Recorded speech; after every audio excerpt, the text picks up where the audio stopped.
Oi, pessoal, você tá em Spolimene, esse é o videocast Utopia 2222 e esse episódio super especial também sobre psicanálise.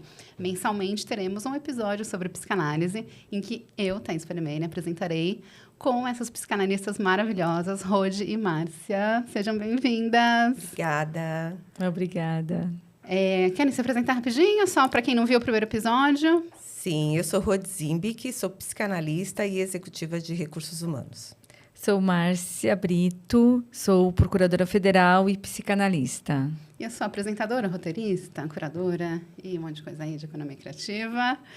E hoje estamos no final do ano, dezembro. E aí, galera? Não tivemos Ministério do Namoro, né?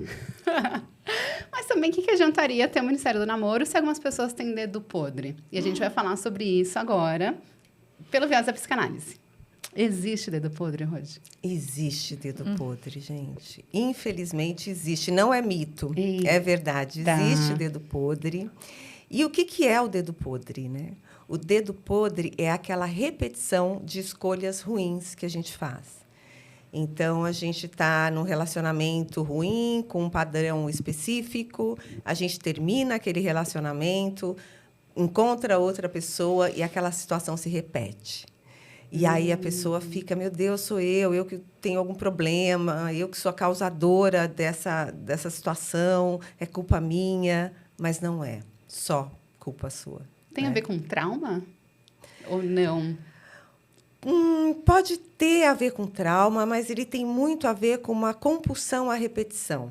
A repetição de padrões, de relações, né? E está muito relacionado também com a fantasia. Pensando aqui em Melanie Klein, né? Com a vivência, com a possibilidade de viver a sua fantasia.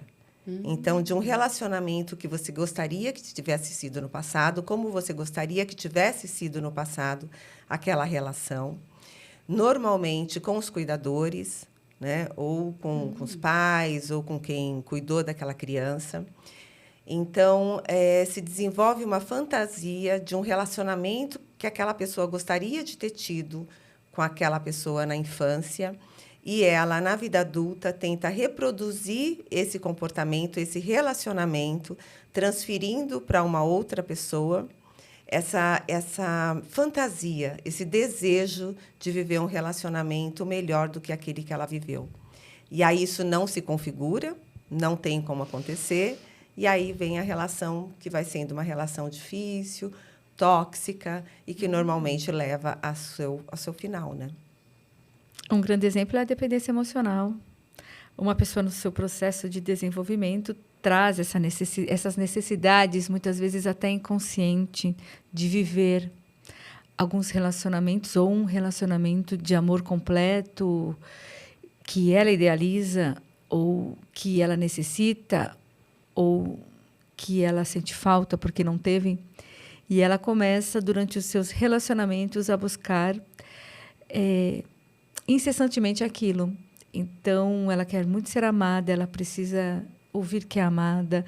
E eu, na minha vida, conheci, inclusive atendendo, a gente acaba tendo algumas experiências, pessoas que demonstravam esse tipo de problema, o asterisco dedo podre. Uma pessoa, ela tinha a capacidade de causar brigas no relacionamento para que o outro dissesse que a ama, que ela era a pessoa mais importante para ele. E isso acalmava, mas durava muito pouco e necessitava depois de novo. E é um exemplo. E isso nunca deu certo e vieram outros relacionamentos e que isso se repetiu. Aí diz, a pessoa tem dedo podre.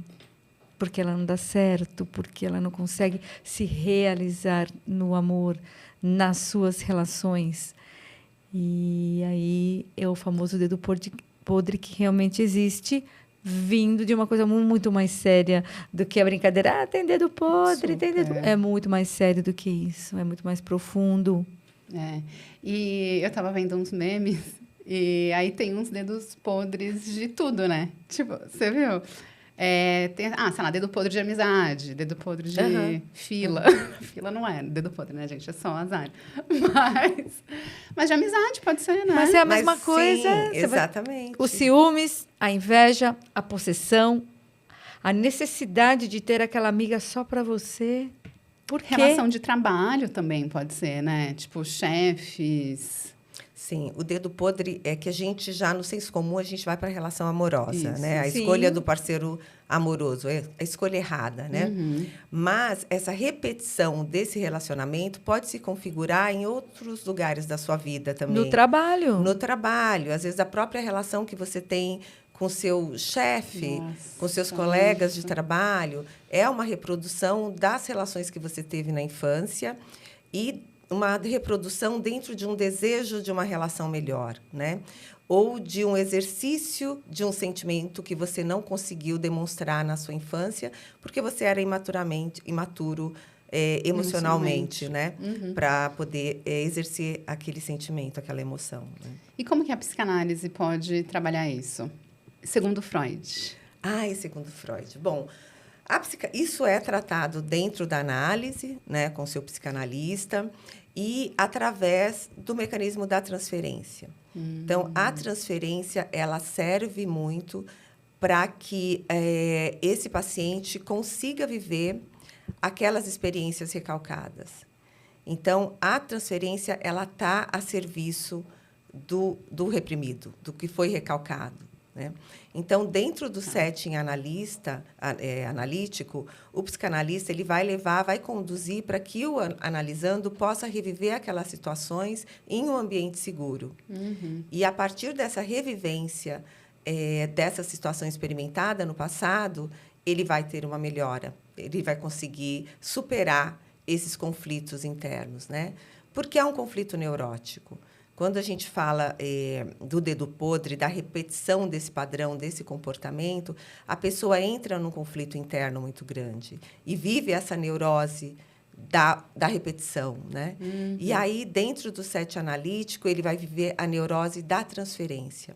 Então, a partir da neurose de transferência, ele pode superar esse conflito interno que ele tem de sempre fazer escolhas ruins, né? E escolhas dentro de uma fantasia para que ele possa resolver aquele conflito.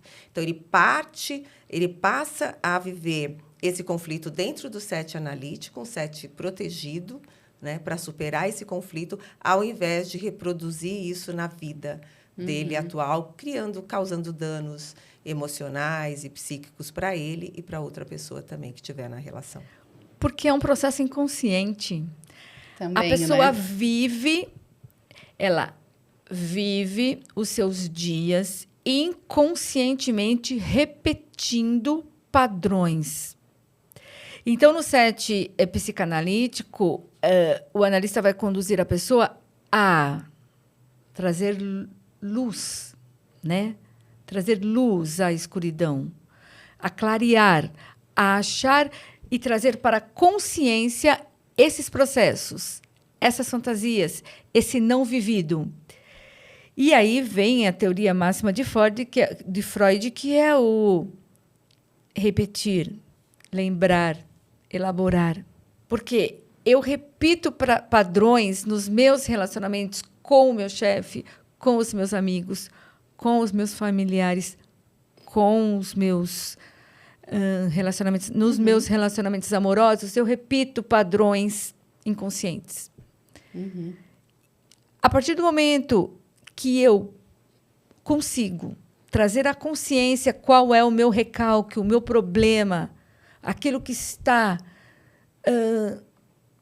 na caixa preta e que o analista me ajuda, eu vou lembrar de alguma forma. E aí eu vou elaborar.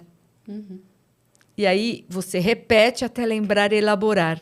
Depois que é fundamental a análise na vida de qualquer pessoa, a partir do momento que você, de alguma forma, lembrou, não do fato, mas da situação, de alguma forma você lembrou, você trouxe a consciência e você elaborou, Você neutralizou esse sentimento e aí você consegue seguir sem esses padrões. Aí você não terá mais o dedo podre. A partir do manejo da transferência, né?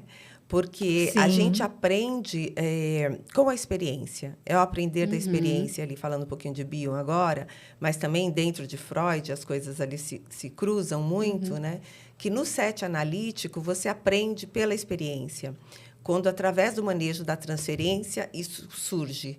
Esse sentimento, essa relação mal vivida, mal elaborada, que ficou marcada na sua infância, ela é vivida. Então, ela se torna uma experiência. E, sendo experiência, vira um aprendizado. E aí tem o perlaborar também e a possível solução desse conflito. Né? Ou amenização dos sintomas, neutralizações dos sintomas. Porque os fatos passados, de alguma forma, ou relações não vividas, ou amores não realizados que trouxeram um hiato, isso não muda.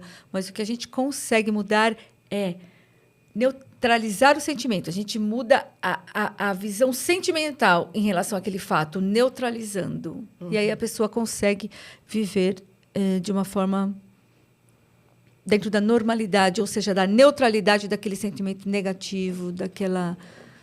É claro que é um processo, né? Porque a gente falando assim, parece que lembrou. Rapidinho. É um processo. Por isso que diz que a psicanálise é um tratamento. Demorado. Longo. É um processo mágica. analítico, né? Não tem cura. Quer dizer... Hoje em dia, a gente não fala em cura em psicanálise, né? É um processo de autoconhecimento. Então, se você vai se conhecer, você não vai parar de se conhecer. Reconhecer seus padrões, perceber quando eles estão acontecendo, fazer escolhas mais conscientes. Eu acho que te leva para esse lugar, né? De saber que você é um ser de 2 dimensões. Da dimensão consciente e da dimensão inconsciente. E chega num ponto que você sente que sua vida teve, sim, um divisor de águas. Super. Num ponto. Por isso que as pessoas falam, mas quanto tempo é um tratamento? Ou quanto tempo uma pessoa consegue... em quanto tempo uma pessoa consegue se conhecer melhor, resolver as suas questões? Depende. Mas há um momento que você começa a mudar a partir da primeira sessão. Você começa a mudar, você começa... A se enxergar de outra forma. Exatamente, né? a refletir, a elaborar.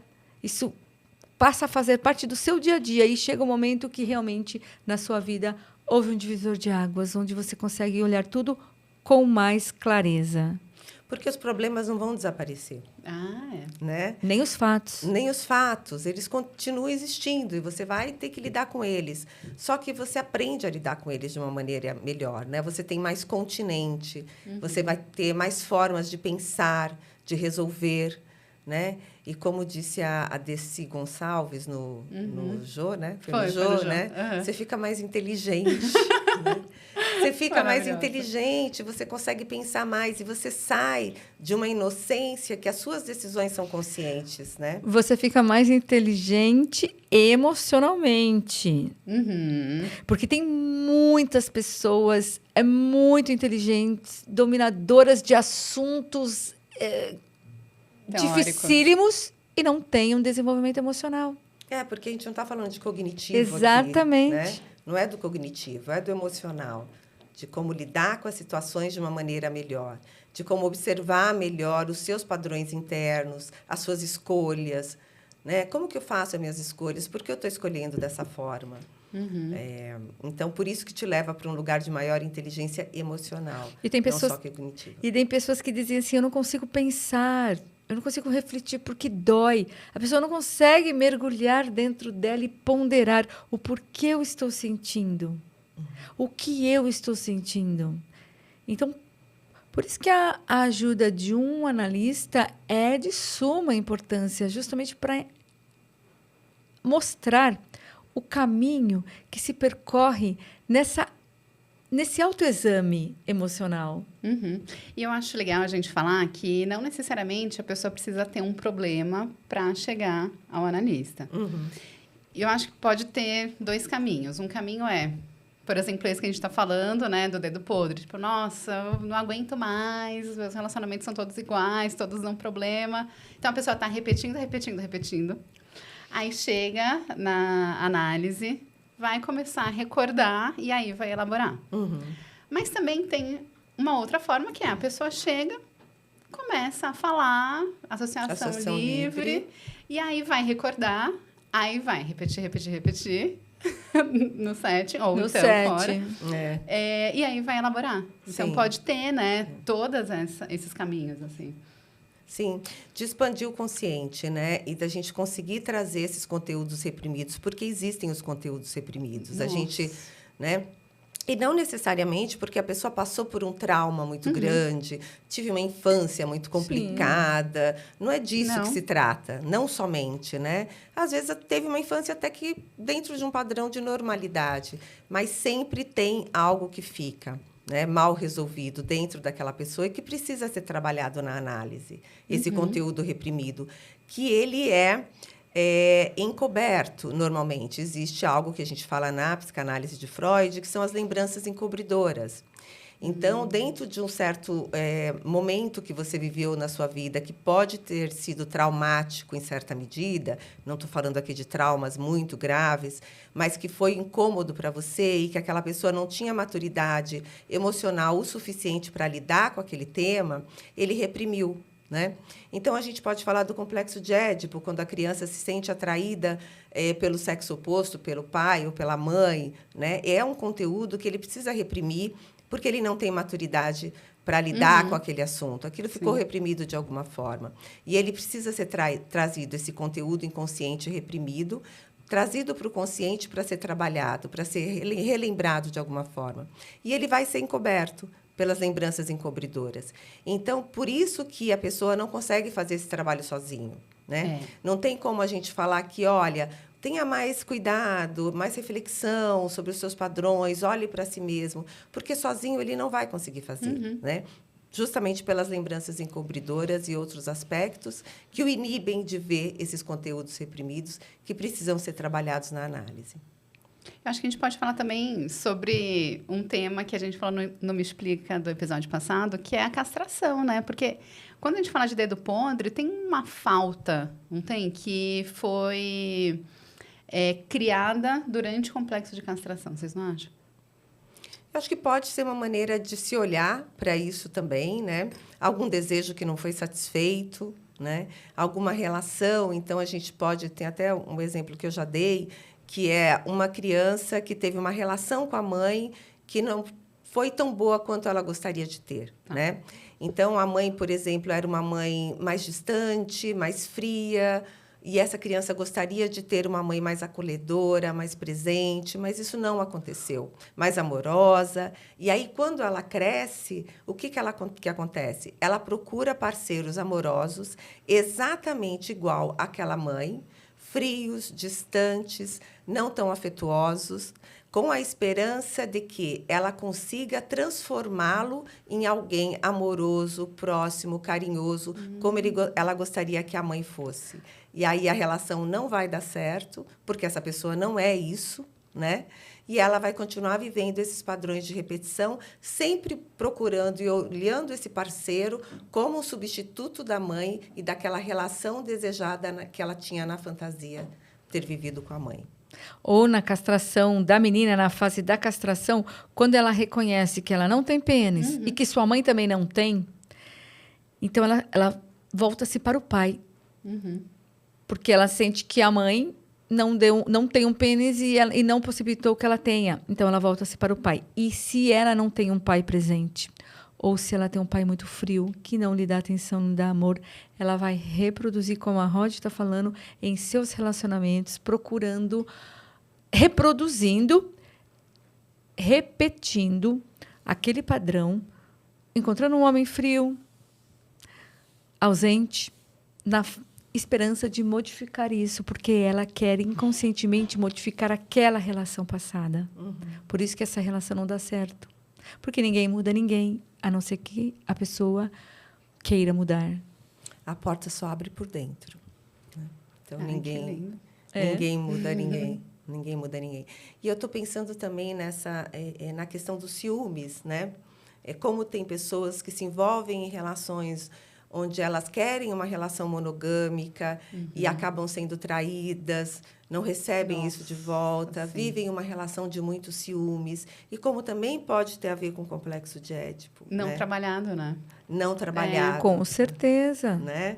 E ela vai sempre buscando esse parceiro que vai ser fiel, que vai estar com ela, mas ela busca o homem ou a mulher que não tem esse padrão, que não quer viver essa relação monogâmica. Porque ela quer mudar essa pessoa. Mas ela não quer mudar a pessoa, ela quer mudar a pessoa passada. Exato, a relação que ela teve no passado. Exatamente. Isso me vem Klein, assim, que a gente está falando bastante de Freud, né? Porque, gente, é o pai da psicanálise, foi onde tudo começou. Sim. Amamos Freud, eu amo Sim. Freud. Mas em Klein, o complexo de Édipo é um pouco diferente, né? Porque é quando tem um terceiro. Então, a criança tem a relação com a mãe, e aí ela vê o complexo de Édipo como um terceiro que chega. E começa bem antes. E aí, quando não é bem trabalhado isso, pode acontecer isso da traição, né? Também. Então, ela sempre vai ter um terceiro, sempre vai ter aquele fantasma do Mas terceiro, mesmo em né? Freud também, né? Em Freud tem, o menino deseja a mãe e tem ciúmes do pai. Tem o terceiro que impede, que atrapalha, né? Então, quando isso não foi bem resolvido, pode acontecer, né, gente? Acontecer também dessa mulher ou deste homem buscar parceiros que não sejam monogâmicos, que não tenham essa personalidade, esse desejo de vida, com essa esperança de consertar essa relação do passado. Isso que eu ia falar, porque ele está recordando, está repetindo, na verdade, repetindo. Está repetindo. Ele está sentindo inconscientemente. Né? Ele continua sentindo esse desejo. Exatamente, porque isso permeia o seu inconsciente, e ele não sabe por quê. E aí a gente volta a dizer que no 7 analítico, ele vai ter a possibilidade de elaborar isso através da compreensão, através da clarificação desse escuro, desse inconsciente, trazendo a consciência. Porque senão a compulsão, a repetição vai se manter. Sempre. Né? Porque é o retorno do reprimido inconsciente. Então, é um sintoma. A gente pode imaginar que esses relacionamentos eles sejam relacionamentos sintomáticos, sempre com o retorno do reprimido inconsciente, através da compulsão à repetição. Então, passa a vida inteira nesse ciclo. Um menino que foi muito tolhido, foi muito regrado ao extremo, com uma mãe muito autoritária, ele pode procurar uma parceira exatamente assim. Não porque ele goste disso, tudo que ele quer é outra coisa na vida dele, mas ele quer modificar aquele sentimento que ficou. E como ele modifica o sentimento que ficou, o sentimento passado, modificando o presente. Com essa expectativa, né? Nossa. Quando, no fundo, ele quer uma esposa doce, tranquila, que não seja autoritária. Quando você fala em expectativa, eu lembrei que eu escrevi uma crônica há muitos anos que se chamava Expectativa e Referência. E tem tudo a ver aqui com o que a gente está falando. Eu não estudava psicanálise. Já sabia. Já sabia. Que eu falava que, mais ou menos assim, a origem de todo mal é na referência e na expectativa. Por quê? Quando a gente cria uma expectativa sobre alguém, a gente está criando essa expectativa baseada numa referência que a gente tem. Que é total isso que a gente está falando. Porque a gente está criando uma expectativa sobre alguém do dedo podre lá. Qual a sua referência de homem? Qual a sua referência de mãe? Qual a sua referência de amizade, que começa com a irmandade, com o irmão? Quais são suas referências? Muito, né? Qual é sua referência quanto ao dinheiro? Quanto à forma de lidar com o dinheiro? Nossa, com o dinheiro a gente acaba não falando, né, sobre isso em relação ao dedo podre, mas é uma forma de lidar com dinheiro. Essa pessoa tem o dedo podre com finanças. Tudo que ela faz, ela se endivida, dá errado, não consegue pagar. Estou pensando aqui na palavra expectativa, né, que você trouxe. E achei bem interessante, assim, porque a expectativa é de quem cria. A expectativa é minha, né? E é uma expectativa, sim, baseada em muitos conteúdos reprimidos que eu tenho e que não são conscientes e que eu não sei que eu tenho. E a relação dá errado, aí a culpa é do outro, né? Ele era assim, ele era frio, ele era tal, ela era assim, mas ele é assim, né? Só que você não conseguiu ver isso nele Exato. quando você fez a escolha, né? E mais do que isso, ele pode ser uma pessoa normal. Aham, claro. Só que a sua expectativa e a sua necessidade, ela é extrema. E a outra, né? Exato. Que tudo que o outro fizer pode ser pouco para você. E você vai buscar outras relações. Num ponto, você vai jogar essa relação, você vai forçar essa relação a terminar e você vai buscar uma outra. E sempre vai ser pouco para você, porque as suas expectativas são muito grandes. Em caso de relacionamento amoroso, a paixão ajuda muito, né? Porque no momento da paixão você não vê essa parte errada do outro, só vê as mil maravilhas. Aí depois você começa a enxergar quem a pessoa realmente é. Então, Que não necessariamente é quem você idealizou. Que aí tem a ver com idealização. sob dois né? prismas. Algumas pessoas têm até a dificuldade de se apaixonar, porque ela já entra para resolver o seu problema e não para viver um amor, uma paixão. Sobre um outro prisma, sim. Ela está apaixonada, ela idealiza, aquilo é maravilhoso, aquela pessoa é perfeita, mas quando os 24 meses, vamos colocar assim, ele passa, que aí ou vem o amor, Tá. porque você aceitou exatamente aquela relação como boa e você é feliz e ela é satisfatória, ou realmente não dá certo porque você vê de frente aquela pessoa como ela é, e aí aquilo não serve para você, não é bem aquilo que você queria, e a relação acaba. E lembrando que a paixão é psicótica, né? A paixão é um estado psicótico, Sim. tanto que ela não dura tanto assim, né? Cada um tem um tempo ali, né? Mas Em média. ela não pode ser durável, porque a gente não sustenta. Psiquicamente, a gente não tem como sustentar. A psicose é sim. quando a gente sai da realidade, né? Quando a gente sai da realidade. E é o que acontece na paixão. A gente olha o outro de uma forma idealizada, né? A gente vê no outro tudo que é bom em nós, que a gente quer em nós. Então, tem um investimento narcísico muito forte também, que é feito no outro, né? E tem as borboletas no estômago, que tem pessoas que não conseguem entender que isso é uma fase do processo. E elas querem, depois que essa fase passa, continuar sempre sentindo as borboletas no estômago, ou sentindo aquilo, ou vendo o outro da forma que ela via antes, porque ela não sabe que isso vai passar. E por Klein, vendo o outro somente como um objeto bom, né? Ele só o seio bom. Ele só é o seio bom, ele só tem coisas boas e maravilhosas, como ele é perfeito, como ele é meu príncipe, ou minha princesa, é perfeito. Então, está no estado ainda cindido, psicótico, da personalidade. E aí, para se transformar em amor, precisa conseguir ver também o objeto mau, também o seio mau que habita naquela pessoa. Ele é tão bom quanto ruim. E aí, quando há integração do objeto bom com o objeto mau, e você consegue ver aquele indivíduo com essas duas facetas, e você aceita os defeitos, assim como as qualidades, aí existe a consolidação do amor. Porque o processo na infância, o processo do desenvolvimento infantil é exatamente isso. A personalidade saudável se forma com essa junção.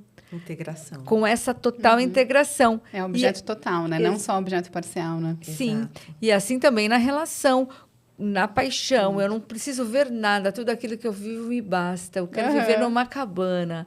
Mas depois ela vai se deparar com uma pessoa normal, como ela realmente é.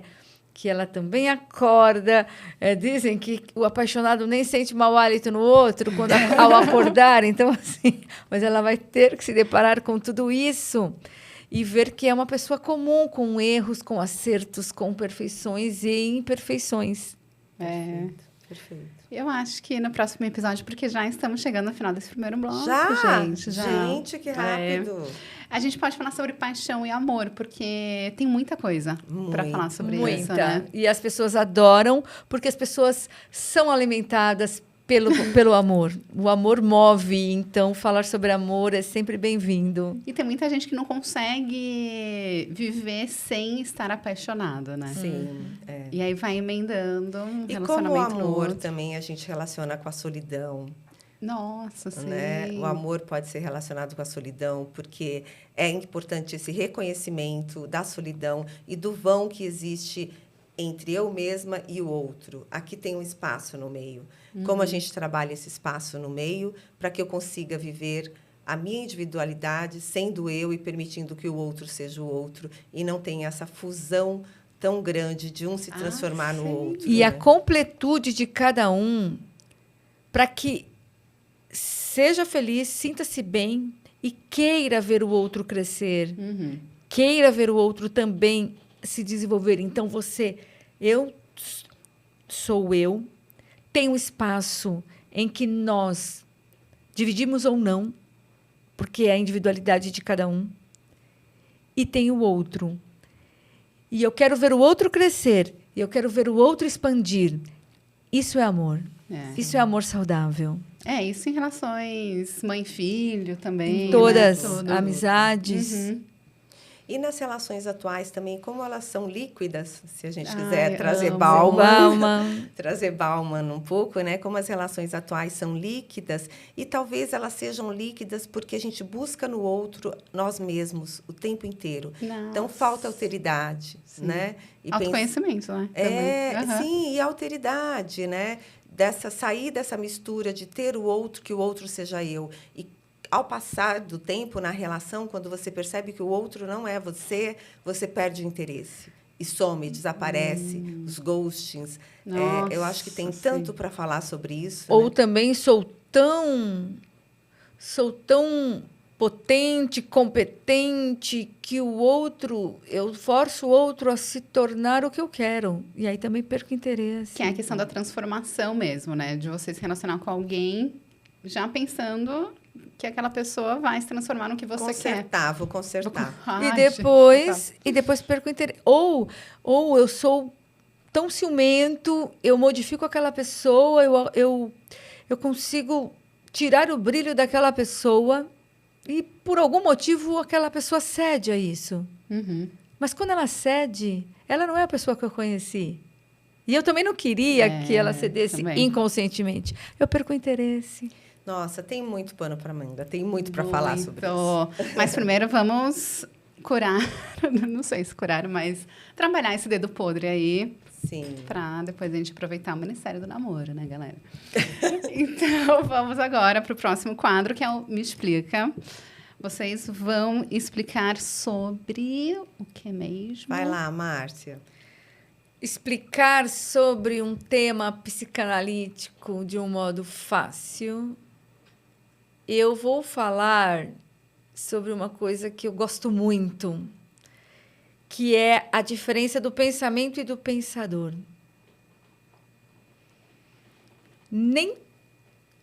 Após um pensamento, nem sempre vem um pensador na própria pessoa. O pensamento é uma coisa automática. Todos pensam o tempo todo. Vários pensamentos passam na nossa cabeça o dia todo. Mas é importante que, quando vem o pensamento, ele seja acompanhado da abertura do aparelho psíquico para realmente pensar. E o que é pensar? É o refletir, é o elaborar, é o ponderar. Tem pessoas que não conseguem, vem um pensamento e elas não conseguem pensar. O seu aparelho psíquico não foi expandido. E aí a gente pode dizer, ela não tem um desenvolvimento pessoal, ou ela não tem um amadurecimento, ou ela não tem um autoconhecimento. Pode usar a palavra que foi. Ela não aprendeu a pensar. Então, eu não sei pensar. Eu não sei colocar o meu aparelho psíquico para pensar. Então, vem um acontecimento, imediatamente um pensamento, eu fui ofendida. eu fui ofendida. E eu não consigo pensar, mas por que eu estou me sentindo ofendida? E o que eu faço? Imediatamente eu faço fuga. Eu não parto para o pensamento de fato. Eu fico no pensamento raso. E aí eu faço fuga. Como faço fuga? Brigando, xingando, revidando, sendo arrogante. Tem pessoas que são arrogantes. Por que aquela pessoa é arrogante? Muitas vezes aquela pessoa não consegue lidar com os seus sentimentos e com o seu pensamento bem raso e não consegue adentrar a esse aparelho psíquico para ponderar. E o que ela faz para fazer fuga, para escapar daquela situação que ela não aprendeu a lidar? Ela age com arrogância, com prepotência. Muito bom. Perfeito. Muito bom. Enviam, né? Enviam. Isso, todo esse arcabouço do pensamento e do pensador, o pensador como a minha capacidade de realmente pensar e não só aquele pensamentozinho raso que todo mundo tem a capacidade de ter todos os dias, todos os minutos. Isso, quem nos ensina é Wilfred Bion. Eu sublimo essas coisas, trazendo Freud. Quando eu tenho alguma coisa que me incomoda, eu vou e escrevo. Boa tática. Nossa, foi maravilhoso. Aí depois que eu descobri que isso se chama sublimação, ficou muito chique. Ganhou nome, né? Ganhou nome, status. E você, Rô? Eu vou falar sobre inveja. O que é a inveja? Todos somos invejosos. E isso é muito difícil de admitir, mas todos somos invejosos por natureza. Faz parte da nossa constituição. E por que é tão difícil de admitir que somos invejosos? Porque a inveja denuncia a nossa falta, denuncia a nossa incompetência, a nossa ineficiência. A inveja me faz ver que o outro tem algo que eu não tenho, que ele sabe mais do que eu sei, que ele é melhor do que eu, em certa medida. E sempre existe alguém melhor que você, em certa medida. Assim como você é melhor que alguém também, né? Então, reconhecer essa falta é muito doloroso, é muito difícil, psiquicamente falando. E quando a gente percebe, a gente reconhece essa falta, mesmo que esteja dentro de um padrão inconsciente, a nossa tendência é destruir aquele objeto, aquela coisa que denuncia a nossa falta. E a gente destrói como? A gente destrói através da inveja. Ela é um mecanismo de destruição de tudo aquilo que me lembra, que me traz notícias da minha incompetência, da minha falta, né? Eu vi uma vez o Karnal falando que a inveja é um sentimento envergonhado. E eu concordo muito com ele. É um sentimento envergonhado. A gente não quer admitir. Para os outros, é um dos 7 pecados capitais, a inveja. Os outros, todos a gente admite, porque a gente consegue, de alguma forma, transformar em alguma coisa boa. Então, vamos pegar aqui a ira, por exemplo. Você pode dizer, eu sou pavio curto mesmo, mexeu comigo, eu respondo, eu não levo desaforo para casa, né? A gula. Eu adoro comer. Gente, não tem coisa melhor na vida do que comer. Eu como mesmo, eu adoro comer. Agora, e a inveja? Será que é porque tem a ver com o outro? Porque a ira é uma questão sua que você não sabe lidar com os seus problemas. Mas a inveja também tem a ver com você. Então, tem a ver. Só que eu acho que a inveja, você quer destruir o outro. E eu acho que o que envergonha é essa destruição do outro. Porque uma galera fala inveja boa, que não existe. Não existe. Entendeu? E também você não quer destruir o outro, nem sempre. Isso é extremado. inveja, Você sim. fazer uma fofoca para destruir o outro, por exemplo, um colega de trabalho. Mas a inveja...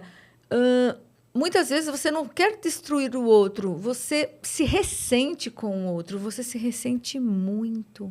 A inveja, ela quer destruir aquilo que traz frustração. Para você. Né? Aquilo que traz frustração. Então, a inveja, ela é absolutamente destrutiva. Né? E ela tem uma voracidade absurda, ela vai com uma força muito grande de destruição do outro, mas ela é inconsciente. Então, acho que isso que você está trazendo, Márcia, é super importante, porque a pessoa que está nesse processo de inveja, sim, ela pode pensar dessa forma que você trouxe. Por quê? Porque esse padrão de inveja, ela é inconsciente. A inveja, ela é inata e inconsciente e de difícil admissão. né? Então, é uma emoção que, óbvio, que se a gente conseguir trabalhar nas crianças desde pequeno, a criança ela sente inveja, né? E ela sente inveja o quê? Da fruição do outro. Eu já trouxe uma vez esse exemplo, e eu acho ele muito importante de trazer de novo, que é quando você vê uma criança que tem uma série de brinquedos e tem aqueles brinquedos que ela não se interessa mais porque já perdeu a graça. E aí chega um amiguinho novo e vai brincar com aquele brinquedo que estava esquecido. A criança vai lá e arranca o brinquedo da mão dela. Me dá que é meu. Tá. A criança vai embora, a mãe pergunta, mas você nem ligava para esse brinquedo, por que você não deixou o outro brincar? Entendi. Né? Posse. Não é por causa da posse, é por causa do incômodo da fruição, do prazer do outro de brincar com aquele brinquedo. Que o interesse, o que aquele objeto tem que interessou ao outro? É Então, aliado à posse. Eu não consigo mais ter o mesmo prazer com aquele brinquedo. Eu não consigo fruir tanto quanto aquela criança consegue. Isso me falta, e eu já tive isso no passado. Portanto, eu não quero que ela tenha, e eu tiro. Então, é um sentimento inato que, desde pequeno, a gente tem. O bebê inveja a mãe, a produção do leite que a mãe tem. Ele inveja o poder de criação da mãe. De aconchego, de acalento. Ela é tão importante, ele inveja como ela pode ser tudo isso. Exato. Como ela pode ter tudo isso dentro dela. Então, a inveja já parte dali, já começa ali. E a gente vai levá-la para o resto da vida. E geralmente a gente coloca para debaixo do tapete. Porque assim, tem vergonha. Porque ninguém fala sobre a inveja. Isso, Ninguém fala, porque é um tabu. É um tabu. Depois É um nós vamos... tabu. E aí a pessoa vai tratar isso dentro do set psicanalítico. E ela vai entender que é um sentimento normal, que você precisa aprender o porquê você sente. O que lhe falta que leva você a sentir isso. E transformar essa inveja em cobiça, né? Fazer com que essa inveja seja um motor para você conseguir aquilo que você vê no outro, Também. né? E lutar para ter aquilo também, e não destruir porque o outro. existe a inveja, existe um outro termo que eu não consigo me lembrar agora, mas eu trago numa próxima oportunidade, que é o seguinte, é isso. A inveja, você se ressente com o outro. Mas existe... Quando você vê o outro muito bem, o que você vai fazer? Quando você passa por esse processo e você entende até que não é inveja, é a falta em você, você vai chegar no outro e vai querer ser como o outro ou saber tanto quanto o outro e você vai pedir cobiça, ajuda. Né? É a cobiça, a admiração. Você vê uma admiração no outro e aí você tentar chegar lá e reconhecer. Mas qual o conceito de cobiça? A cobiça, você quer ter aquilo também, mas você não quer destruir o outro. Mas é difícil a cobiça como um termo positivo. Eu acho que é a admiração. A admiração e a vontade de... a admiração e a possibilidade já emocional de dizer, você pode me ensinar? Então, mas aí você tem que estar fora da inveja, né? Porque essa relação Sim, a relação de dependência, o reconhecimento da relação de dependência, que eu preciso aprender com o outro, você tem que ter superado a inveja. Sem porque a inveja gratidão, não né? Aí, exatamente. O ressentimento em relação ao sucesso e à felicidade do outro não permite que você mostre você não permite a sua humildade em dizer, pode me ensinar, Rod, a fazer isso? Não. Quero tanto aprender. É porque o remédio para a inveja é a gratidão. A partir do momento... E não é a gratidão... Ai, muito obrigada. Gratiluz. Gratiluz, não é não, essa. é É assim, a gratidão genuína, né? O contentamento. Eu não tenho o que o outro tem, mas eu sou tão contente com o que eu tenho. E eu quero mais. E ele pode me ajudar. Mas enquanto você está nesse processo de inveja, na verdade, você se ressente, você quer afastar o outro, você não consegue olhar no olho do outro. Quem nunca percebeu alguém não conseguindo olhar para a gente? Gente, eu acho que a gente tem que fazer um episódio sobre inveja. Porque já A deu, acho que uns 10 minutos. Mas deu super para entender o que é inveja. Depois a gente faz um só sobre isso. Inveja, porque inveja dá para Nossa, muito. E Melanie Klein, né? Então foi Bion, foi Melanie Klein. E agora... Freudinho. O Freud foi tudo também. E aí agora o quadro Você Viu Isso, em que eu trago aqui algumas referências, algumas dicas sobre o universo da psicanálise. E eu vou falar sobre um evento que aconteceu no mês passado, em novembro, de 1 a 4 de novembro, em Campinas, que foi o Congresso Brasileiro de Psicanálise. 29ª edição, gente. Meu Deus! Foi um congresso bem Maravilhoso. tradicional. É. Muito. E teve 1.700 inscritos, 16 atividades simultâneas, muita coisa. Infelizmente, não consegui ir, mas espero que ano que vem a gente consiga. Quem sabe a gente vai apresentar lá alguma coisa. Sabe? Sim. A gente podia gravar um podcast lá, hein? Fica aí a ideia. A dica. O pessoal aqui do Estúdios Voz também faz os estúdios dentro de eventos. Ó, Então, pronto. pode ser uma boa. Utopia 2222 no Congresso Brasileiro de Psicanálise. E aí eu peguei aqui alguns temas que foram abordados lá que eu achei bem legais. Teve lá uma palestra que eles citaram Bion. E aí eles colocaram assim, ó, intuições sem conceitos são cegas. Conceitos sem intuições são vazios. Kant em Bion, Nossa. Boa. de 1985, o melhor ano. E aí teve uma mesa redonda, com quantos eu se faz um sujeito? Estudo sobre identidade e identificação. Legal. Maravilhoso. Aí, neuroses narcísicas, melancolias. Um olhar sobre o banzo. Então, a gente comentou, né, no episódio passado sobre a saúde das pessoas negras, saúde mental das pessoas negras. Então, aqui fala sobre o banzo, né? Foi o Inácio Alves Paim Filho. Aí, teve também sobre masoquismo feminino e violência. Eu achei isso bem legal também. Misoginia, cultura e psicanálise. Bissexualidade psíquica e humanidade. E o Édipo na psicanálise, 100 anos depois. Achei isso bem legal. Nossa. Teve também lançamento de livros, notas sobre a aptidão à felicidade. Achei também. Gente, muita coisa Tudo legal. bom, né? Sim. Tudo bom. Então, fica aí na agenda para 2024 a gente estar lá. Muito bom. Obrigada. Foi Obrigada, maravilhoso. obrigada, Redes foi sociais. ótimo. Deixa aí pra galera. Bom, minhas redes sociais, TikTok, Instagram, LinkedIn, Rhodes e Embic. Instagram, Márcia Brito Mulheres. E Thaís Polimene, TikTok, LinkedIn, Instagram, tudo. E Thaís Polimene. Preciso montar um TikTok. Vou criar um TikTok hoje. Isso, vem Eita. pro Vem lado do pro TikTok TikTok da também. força. Valeu, gente. Tchau, tchau. Tchau.